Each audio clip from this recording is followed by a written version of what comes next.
Out in the street, For how long will the brown race remain despised? Will there be no end to the suffering of the Oriental?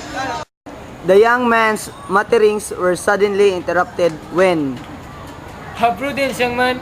Huh? Ibarra quickly looked back and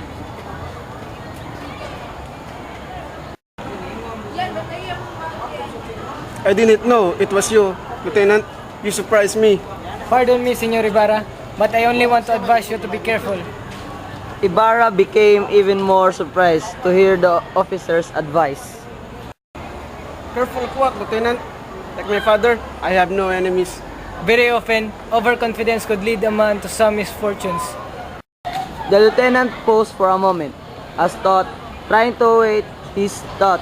Then, Up to the last hour of his life, while in confinement, Don Rafael could not believe that he has some secret enemies.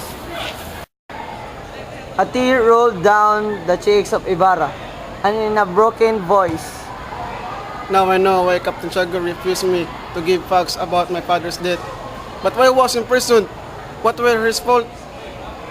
Your father is one of the richest men in San Diego. He was well loved and respected by many, and he was also hated and envied by some of his fellow men. Because he had a different philosophy in life, he was suspected for being a filibuster, an heretic from the pulpit. Padre Damaso made known his denunciation, although there was no name mentioned. No one is as evil as an ignorant who pretends to be wise. One day, a group of children teased a Spanish tax collector, whose ignorance and stupidity everybody knows. Wow! You don't know how to write? What's the pencil for? Man? The stomach is wiser, you know? Yeah, it's so big! Shaking with anger, the tax collector ran after them and I will break your bone! Ouch! I was just kidding! Ouch!